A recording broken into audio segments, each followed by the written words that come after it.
Okay, sir. Okay, people, let us do your quick chapter summary. Sir, chapter 4, Foreign Contribution Regulation Act. Do not just run through, at least try to revise the points in your mind, or if you know, you can even tell it out loud so that even it will sit in your head. I already have it in my head. Yeah, you will also get it once you guys try to tell it out, or at least try, even if you are behind your screen, it's okay, try to tell it out. Let your parents know. Online students will also study. They are thinking you guys are not studying. Yes, huh. Sir, chapter 4, Foreign Contribution Regulation Act 2010. Updates, I mean, definition, sir. Foreign company. What is a foreign company? Foreign company means a company, association. It is a body of individuals incorporated outside India, and it includes foreign company as per the Companies Act 1956. So, sir, even 2013 is inclusive. Subsidiary of a foreign company. Sir, registered office of the 1 and 2, that is foreign company and subsidiary of foreign company. Sir, an MNC. MNC having place of office, that is business, in more than 2 countries, or having subsidiaries or offices in more than 2 countries. Yes, sir, that is branches. That is called a multinational company. Sir, what is foreign contribution? There were 3 things. The first one, article. However, article does not include anything which is given to you for your personal use, provided it does not exceed a limit of prescribed price. People, I think I had told you 25,000 rupees. It has been revised. Now it is 1 lakh rupees. Yes, Amendment Act only, it has been revised, it is 1 lakh rupees. However, the amount is not there in your syllabus, but for your understanding, you can have it. So the personal article value can be up to 1 lakh rupees now. So the next one, any currency, it can be Indian or foreign. Sir, any security, security defined as per your SACRA, sir, or FEMA. FEMA includes your foreign securities as well. Sir, foreign contribution, inclusions, exclusion, inclusion, whether made directly or through any person, it is considered as foreign contribution. I will not give you foreign contribution directly, sir. I will invest that money as a lump sum and the interest will be given to you. It is also considered as foreign contribution. Exclusion, any hard earned money. What is that? Fees, cost of goods or services, or fees or cost received from agent of a foreign source. Sir, foreign source.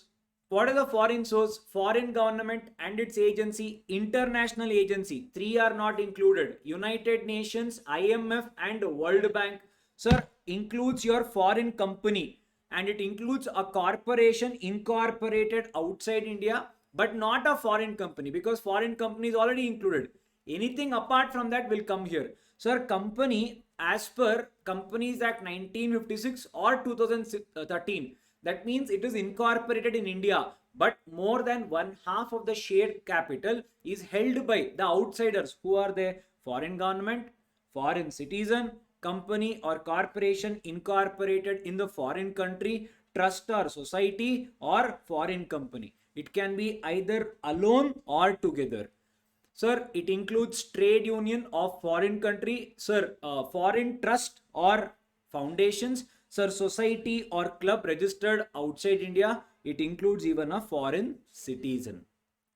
Next one, sir, foreign hospitality. Foreign hospitality majorly consists of 5 things. Sir, what is that? Sir, travel, free boarding, lodging, remember both together, transportation, medical treatment. Remember our Pappu and Kasab, you can write the entire thing. Sir, it is in foreign country, not in India. So that is considered as foreign hospitality. Sir, prohibition to accept foreign contribution. There are 3 things. 3 subsection 1 tells the prohibited people who are not allowed to take. Sir, first thing, a person stands for election. So election candidate, he becomes a member of legislature. Sir, second. Sir, third one, he represents a political party, includes a office bearer of political party. Sir, fourth one, political organizations. Fifth one, once he becomes a MLA, he is a public servant. Public servant is a newly added one. Amendment was there. Sir, includes judge, government servant of or government servant and employee of any entity. That entity should be controlled by government. Sir, association or company engaged in audio or audiovisual news, in electronic mode or mass communication. It can be your TV or radio, anything. It can be electronic mode or through mass communication. So next one, correspondent, columnist, cartoonist, editor, owner of point G, that is audio or audio visual means, or all these people plus printer plus publisher of a registered newspaper. All these people cannot accept that foreign contribution or foreign currencies. Sir, or hospitality. Sir, section 3 subsection 2, what did it say? People, indirectly it did not allow two people. What? No one can accept money on behalf of the people mentioned in section 3.1. When you're writing in your exam, you also write it in the same way, on behalf of the political party and any other person prohibited under section 3 subsection 1. If you remember in your text, that is how they have written. But yes, political party as it is included. That is the reason I have written directly. Sir, second one, even any other person cannot take it and he cannot give it to another person if he knows or he has a reasonable cause to believe that he will further deliver to any person prohibited under section 3 subsection 1. Yes, sir. I believe diagrams should be easier to remember here. Sir, section 3, subsection 3, same example, just that he is taking on behalf of a person mentioned in section 9.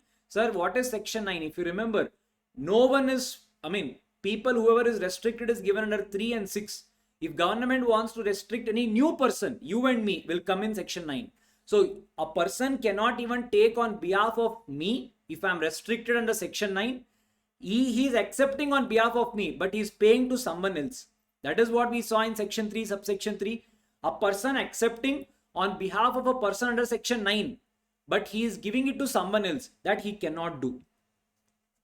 So he cannot deliver to any other person, or any person, if he knows, will deliver to the person other than the person mentioned in section 9.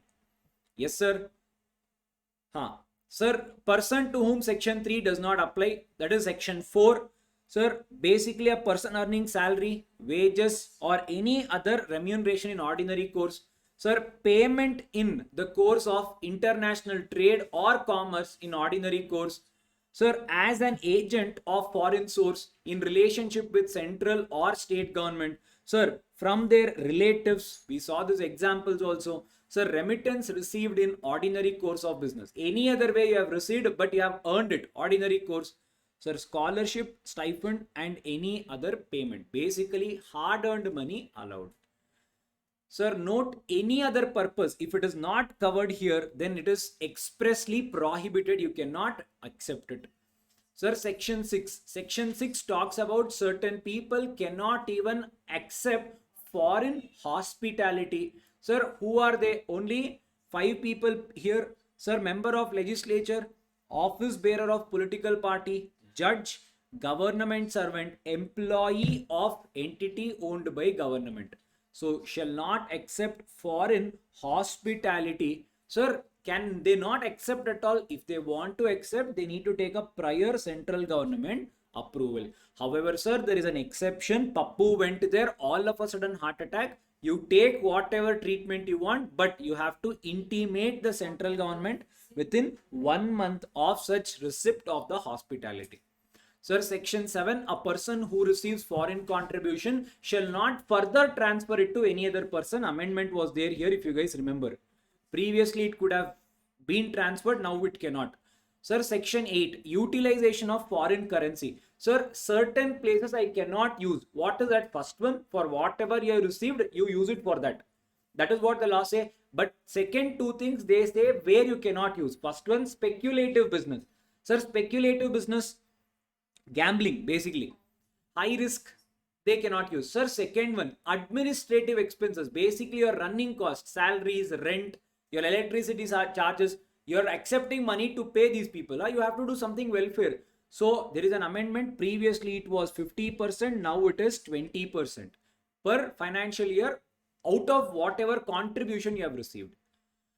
Sir, next one, section 11, registration of person with central government. Sir, now if at all any non-profit organizations, your trusts, foundation, if they want to accept money, now what should they do? First thing, what should be your objective? First one, you should be into cultural, economic, educational, religious, or social program. Yes, sir.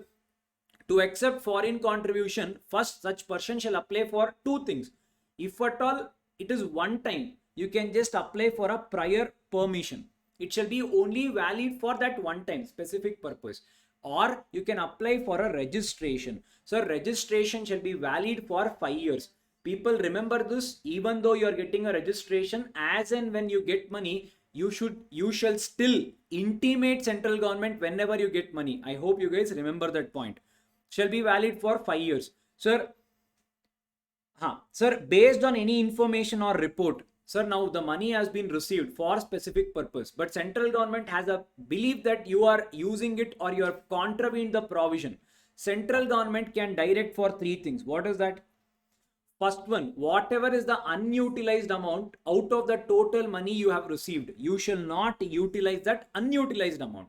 Second one, whatever is the remaining portion, you have taken permission for 1 crore, you have received 50 lakh. The other 50 lakh, there will be a provision you cannot receive. Second one, not only this, any additional money if you want, you cannot receive. Central government will put a prohibition. You have to ask for prior approval. Sir, section 12, grant of certificate of registration. Sir, now what is this? Any such person who is applying for registration or permission, sir, he shall apply for that registration with central government. Sir, central government may accept or reject within a period of 90 days. Sir, now whenever the central government is considering to give you the registration, central government shall consider certain grounds. What is that? You should not be a fictitious or a benami person. Next one, you should have not been prosecuted or convicted for any religious conversion by force, or creating communal disharmony, or not been guilty for any diversion or misutilization of fund. Sir, propagation of sedition or violent methods to achieve your ends. Sir, personal gain or undesirable purpose you have taken that money for. Sir, not contravened any of the provisions of this act, or not been prohibited from accepting your foreign contribution ever. Sir, till now it was already there. Sir, there is an amendment, section 12A. What is that? When you are submitting your application for registration with central government, now there are three people: Indian citizen, Aadhaar number, mandatory. Sir, I am not a person, I am a trust. All the office bearers, section 8 company, all the directors, sir, all their Aadhaar numbers should be given to the central government. If you are a foreign citizen or foreign citizen, passport mandatory. Sir, if you are a OCI, overseas citizen of India, your OCI card is mandatory. So regarding that, what I had asked the other day on what PM is a part of the central government, no? Whose office will give permission in that case? Generally, he is only the central government. But basically, whenever we talk about this, everything will have the specific department. So that particular, now say for example, if I have to say there is Ministry of Corporate Affairs, everything has a ministry. So they will give you this permission. Approval, when I say approval, they will give the approval.